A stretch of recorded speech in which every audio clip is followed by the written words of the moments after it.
Mida tähendab ESG ettevõtetele ja kuidas see mõjutab koostööd riigisektoriga? Vaatame koos. ESG teemade mõju ettevõtetele või äriorganisatsioonidele on selgelt juba tuntav, kas kindlustusmaksete või raportikohustuste või survega pankadelt, riigihangetest, et see on selgelt olemas. Ja peamiselt siis see mõju tekib sellest, et tuleb investeerida aega, tuleb investeerida oskustesse või nende sisseostmisesse ja koguda andmeid, mida varem pole kogutud. Loomisel on uued strateegiad, mis sisaldavad kestlikkuse komponente, keskkonnamõjusid ja nende vähendamist, mõõtmist, mida me ka tavapraktikas siiamaani ju tegelikult teinud ei ole, laialdaselt üle välja. Mõjutab ka see, et toorme hinnad tõusevad seoses kaevandatava, kasvatatava toorme hinnatõusuga. Piirkondi jääb vähemaks, kus on võimalik siis kaevandada, kasvatada, toota. Põhjamaade turgudel, jällegi Eesti kontekstis väga oluline, Põhjamaade turgudel kestlikkusnäitajad konkurentsis püsimise hügieen. Et ma isegi ei ütle, et see on konkurentsi eelis, vaid see on hügieen. Et siin ma tean kaasuseid, kus näiteks ettevõte siseneb Saksamaa turule ja ta näeb, et need, kellel ei ole kestlikkusaruannet, ka vabatahtlikku kestlikkusaruannet või andmeid mõõdetaval kujul pildil strateegiliselt juhitavad, neid ei võeta üldse laua tahagi. Nii et selgelt Põhjamaade ja näiteks ka siis see Saksamaa turu eelised. Riigihangete rohenõuded ja siin selgelt on nüüd see erasektori ja avaliku sektori ühisosa väga suurelt sees, kohe vaatame kuidas. Ja loomulikult siis kõige suurem üllas eesmärk, teadlik negatiivse mõju vähendamine keskkonnale. Kas me siis vahetame mingeid materjale välja, väärindame jäätmeid, taas kasutame, ma ei tea, toodame ise roheenergiat, taastuvat energiat oma ettevõtmises, et ükskõik, mis see on, mida me saame teha, me teeme. Mitte sellepärast võib-olla, et see on mugav teha, vaid sellepärast, et seda on vaja teha ja päeva lõpuks on see kasumlik teha.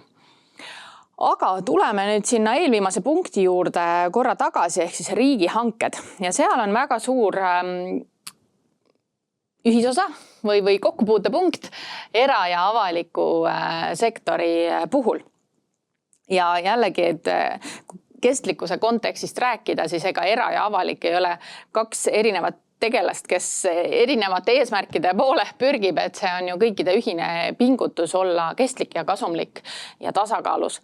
Ja riigihangete võitudest ma nüüd leidsin kõige viimase statistika, mis lõppes 2022 aastaga ja seal oli 88% VKE hangetest võidavad VKE-d, väikese ja keskmise suurusega ettevõtmised, kelle jaoks täna siis ju tegelikult see kestlikkuse auditeeritud aruanne ei ole kohustuslik. Küll aga, kui meie riigihangetesse hakkab nüüd üha enam tulema sisse seda nii-öelda rohenõuet, mulle jälle see sõna natuke endale väga ei meeldi, aga siis neid kestlikkuse komponente, et sa pead vastama ühele või teisele näitajale või sa pead näitama oma mõõdetavat, juhitavat strateegiat, kuidas sa vähendad keskkonnamõjusid või kuidas su toode on võib-olla väiksema jalajäljega kui konkurendi oma, siis seal nii-öelda tühipaljast jutust ei piisa enam, et seal peavad olema võrreldavad, valideeritud andmed. Ja siis on võimalik VKE-l olla pakkujana rivis. Ja tõesti see maht, mis riigihangetes VKE-de lauale maandub, on valdav enamik. Ja jällegi riik siis selle strateegilise põhimõttega või kuidas me hangime, kuidas me seda väärtustame, kui palju me paneme nii-öelda rohetingimusi sisse, selgelt nügib ja mõjutab väärtusloomet või teenuse toote pakkujat. Ja seal jällegi, et kuna me oleme justkui üheskoos siin õpikõvera alguses ja võib-olla ei ole 3 võrreldavat toodet, mis vastaks kõikidele rohenõuetele veel, siis jah, et ei tekiks nii-öelda seda suunatud hanke riski, siis on jällegi väga oluline teadlikult neid tingimusi disainida, seda tempot valida ja valideerida ka võib-olla turuosalistega, et kui ma ühe või teise tingimuse nii-öelda nii või naa sõnastan, kas see on realistlik, küsida ekspertidelt, spetsialistidelt, et enne kui nii-öelda see hange visata välja avalikkuse ette nii-öelda, et olla veendunud, et need tingimused on täidetavad, realistlikud ja ka nii-öelda ettevõtluses saavutatavad. Sest jah, et kui me hangime hinda või me hangime kestlikku toodet, siis seal võib juba olla omaette konflikt sees. Et hinnahangete puhul täna veel on kohati kestlikum toode tehnoloogia kallim. Tehnoloogia hinnad on murdumisel ja see tulevikus kindlasti enam nii ei ole, vaid pigem vastupidi. Siis lihtsalt jah, tuleb hoida seda närvi ja samm-sammult liikuda võrreldava andmestiku ja kestlikuma toote-teenuse hankimise suunas. Nii et turul oleks võimalik nii-öelda kestlikus, jätkusuutlikus tempos liikuda parema lahenduse suunas. Ja riigihangete strateegilistes põhimõtetes on kirjas, et aastaks 2035 kõikidest riigihangetest on 20% kogu arvust, siis 5% on keskkonnahoidlikud ja 50% mahust on keskkonnahoidlikud hanked. Ehk siis päris suur nii-öelda rahaline maht, mis riik välja annab hankijatele, on lähima 10 aasta jooksul otseselt seotud kestlikkustingimustega ja keskkonnahoiuga. Ja VKE-de või väike- ja keskmiste ettevõtete jaoks enne kõike siin võib-olla on oluline just oma tootega seotud jalajälg ära kaardistada, mõõta ja selle asja nimi on siis see EPD, Environmental Product Declaration, mille tegemine ka võtab omajaga ressurssi ja aega. Aga jällegi, et see teadlikkus ja andmestik tekiks, on see vajalik ette võtta. Kui ma riigihankes väidan, et minu toode on kestlikum või väiksema jalajäljega, siis mul peab olema võimalik seda ka tõestada. Nii et hankekomisjon saab veenduda, et jah, see päriselt nii on. Ja EPD-de maastikul on ka selline parasjagu segadust veel, et kes mida komponendi sisse arvestab, kas ta arvestab ka pakendi, kas ta arvestab ühte või teist asja, mida teine võib-olla ei arvesta sisse. Tehislikult näidatakse väiksemaid numbreid ja nii edasi, nii et peab olema ka hankekomisjonil siis võimekus sealt nii-öelda läbi valgustada, et kas üks või teine number, mis mulle esitatakse, on samadel alustel võrreldav või ma pean tegema natukene kaugemale ulatuva analüüsi, et väita, et üks või teine pakkuja siis pakub samaväärset, paremat, võrreldavat, kehvemat toodet. Ja siin toon mängu jälle selle Hollanduri riikliku ringse majanduskava, mis väga selgelt annab siis ka nii-öelda juhendid või suunised sellele, kuidas riik hangib. Mis on oluline, mida mõõdetakse, mida laiapõhjalise heaolu all riik investorina, suunanäitajana, eeskujuna ise ka siis disainib, kommunikeerib.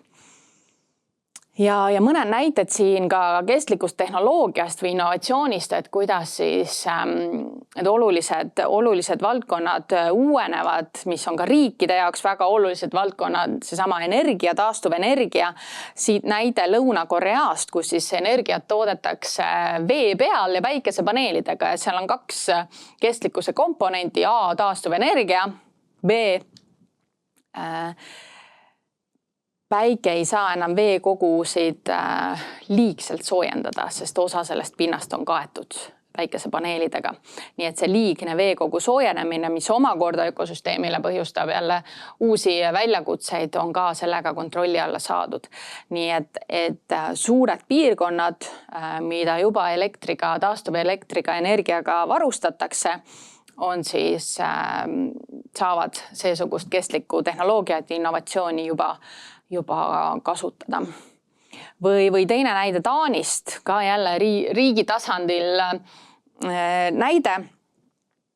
Copenhill on siis selle asutuse nimi ja välja näeb kui suusakuurort ja meelelahutuskeskus. Sein on seal üks suurimaid, kõrgemaid ronimisseinu ja see nõlv on suusanõlv.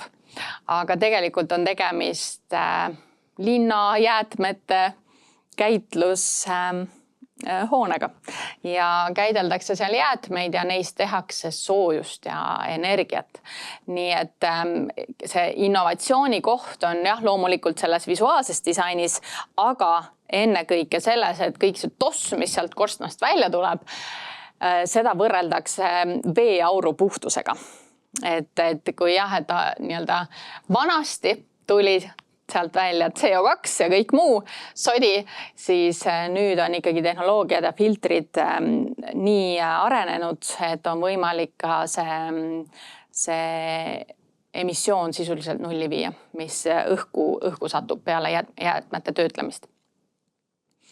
Teine näide vertikaalsest põllumajandusest, mis on samamoodi riiklikult tähtis teema, nii julgeolek, toidujulgeolek, puhas toit igatepidi, oluline riigi tasandil toiduvarud, siis siit võib olla Stockholmist näide, kus keset linna samamoodi on juba vertikaalsed põllumajandusasutused ennast sisse seadnud.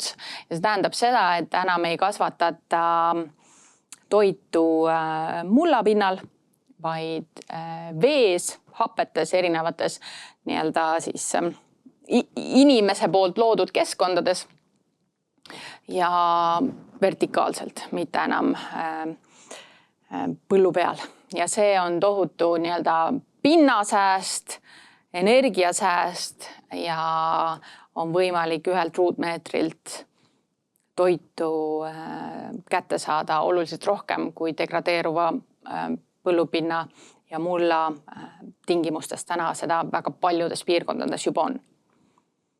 Ja selle video alt leiad ka mõned kordamisküsimused ja Hollandi ringmajanduse lõuendi, et saaksid ise läbi mõtestada komponendid, kus sina saad panustada.